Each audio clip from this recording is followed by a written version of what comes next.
From our studios in Culver City, California, this is Bridge. My name is Tunde Obaze, and from our backyard to your backyard, we connect you through the bridge.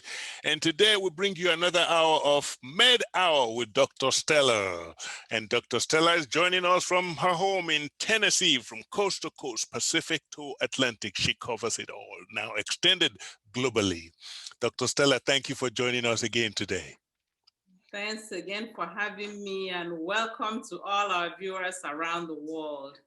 Thank you very much. You've been busy lately. We see you all over the network and all over the place, but you still have time for your community and for all the underprivileged people. We really appreciate you.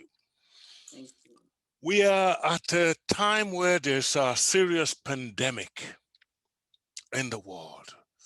The whole world is in crisis. Even the most advanced nation is in trouble. They're just confused. With the COVID-19 disproportionately affecting African Americans, what advice do you have for people on the best way to prevent contracting or exposing others to the virus? Oh, thank you for that question. We are everywhere, pretty much the whole world. It's a pandemic. We're all having the side effects. We're all facing it. No matter wherever you are in this world, Asia, Africa, North America, South America, Australia, we're all facing it. However, there are simple things, simple precautions you can take to prevent yourself from getting this virus, or even you transmitting the virus to somebody else. The number one thing that you have to do is to wear your mask. Masks save lives. And when you wear your mask, make sure you cover your mouth and cover your nose. I see some of my patients, or even when I go to the grocery store, I see people covering their mouth, but not their nose. Bear in mind that coronavirus is an airborne virus. It's in the air. So you have to cover your nose. Covering your mouth is not good enough.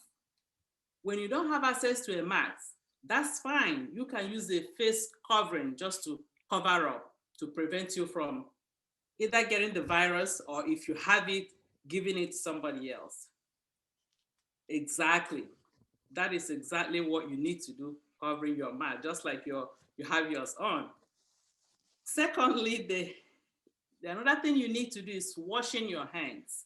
Wash your hands frequently with soap and water for at least 20 minutes. And when you walk, thank you, you are demonstrating it very well. Wash between your fingers, make sure you are getting everything. Sometimes you may be in a clinic, or you may be in a facility, or you may be in an environment that you don't have soap and water. Use your hand sanitizer, but make sure that the one that you're using has at least 60% alcohol so that it can kill the virus. Another thing too you could do is try to avoid crowds. If you don't have to be somewhere that is crowded, please don't go. Stay where you are. But if you have to venture outside, be where you can interact with people, try to stay away 6 feet apart or 2 meters apart so that you don't get the virus or you give it to somebody. Social distancing. Another important thing too you need to do, stay away from people that are sick. Yeah, you might have a cousin that has the sniffles, or she has a sore throat, or she's been coughing, or she tells you, don't worry about it, it's not COVID. You don't know what he or she has. Stay away from anybody that is sick. When you've tried all these things and you eventually come down with COVID, one thing you can do for yourself and for others is to stay home. If you have COVID-19, please stay home. Going outside, you can give it to somebody, you can give it to a loved one, you can give it to your parents or grandparents. So if you are able to do all this, take all these precautions, according to CDC, you'll be able to be safe. The earlier we start adhering to this, the better we can go into normalcy and start going to parties, start going to church, kids returning back to school. So every one of us to take that responsibility. You're listening to Med Hours with Dr. Stella. It's just been great news recently that a COVID-19 vaccine has been developed and is in distribution. Well, we have heard a lot of rumors, a lot of misinformation. What do you tell our viewers who are skeptical about getting the COVID vaccine? Interesting. Yes, actually, today, for the first time, people in the healthcare profession got the COVID-19 vaccine today in the United States of America. And I have to be upfront with you. Getting a vaccine, be it flu vaccine or COVID vaccine, is a personal choice. But I have to also let you know that with this current virus, the vaccine for this virus, we've not seen any severe reaction recorded with the Moderna or even the Pfizer vaccine.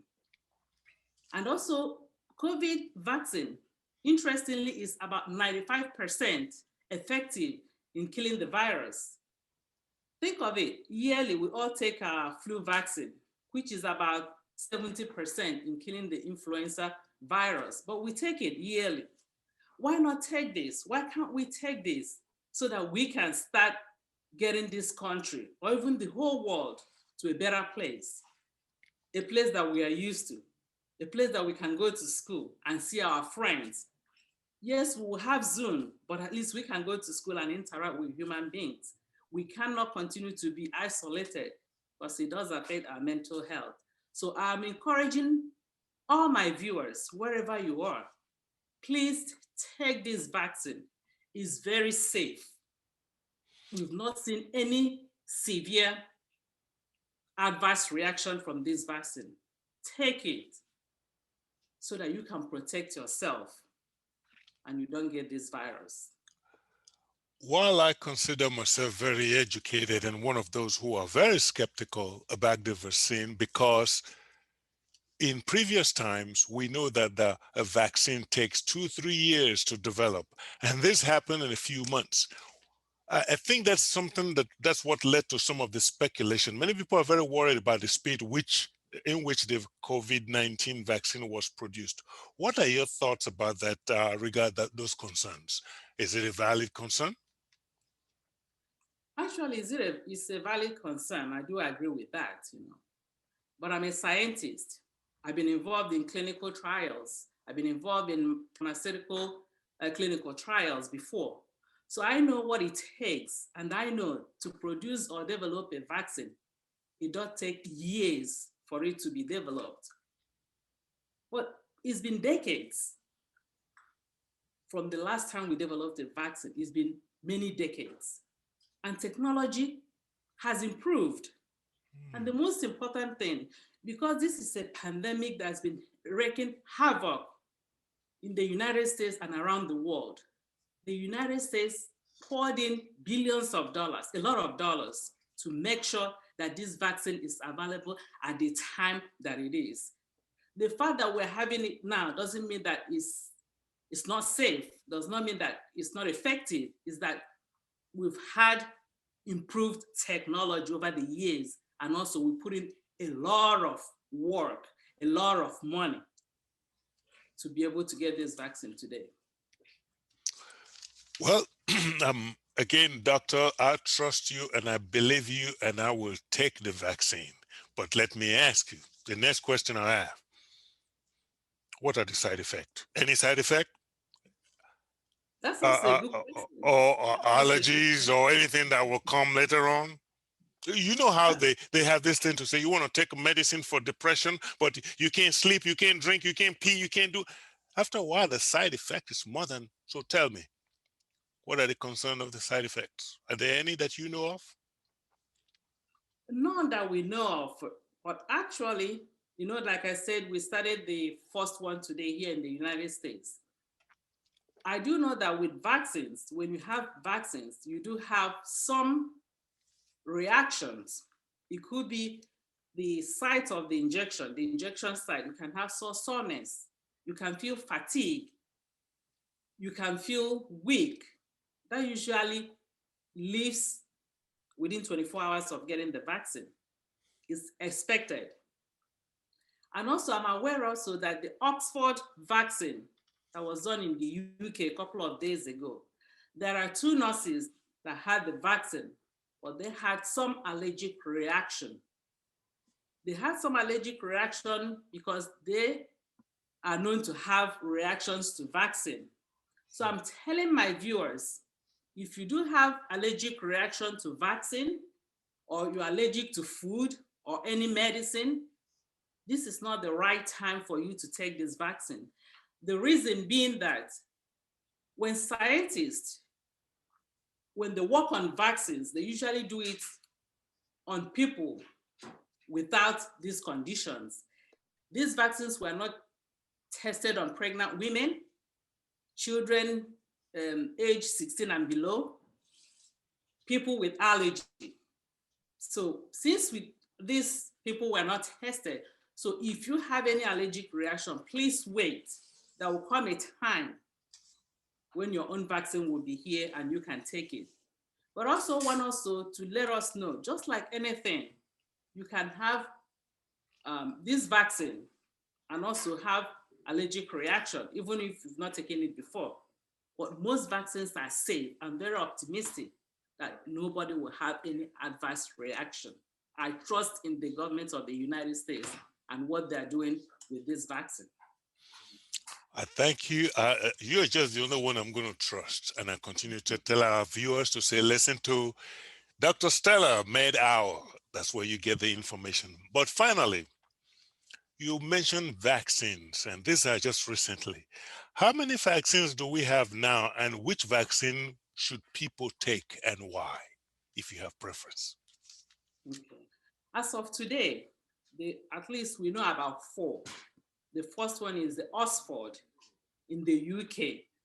We also know about the Pfizer. We also know about the Moderna vaccine, as well as the AstraZeneca vaccine. Yes. But what I would tell my viewers, all our viewers anywhere, both in the United States, in Africa, Asia, Australia, and around the world, Yes. if you get a vaccine from any of these companies, anyone that comes to you, take it. All 4 of them are safe. Don't wait, or let me wait until I get the Oxford. No, the earlier you get it, the better you can protect yourself from this virus. Well, again, Doctor, this, like I said, Med Hour with Dr. Stella is our regular series, and check it out. Check us out on BRTVN, or check Dr. Stella out on Facebook, Instagram, YouTube, and so many other avenues. And even actually, if you have WhatsApp, we'll be also communicating and sending you links about it. Just check out the website and make sure you subscribe to her Facebook, YouTube page, so she can be in constant communication with you. Dr. Stella, any other words for your listeners before we end this one? Like I always say, your health is the greatest gift you can give yourself. Nobody can give you that. Take care of your health and be well. Thank you. And until then, from our studios in Culver City, I say be well and thank you, Dr. Stella.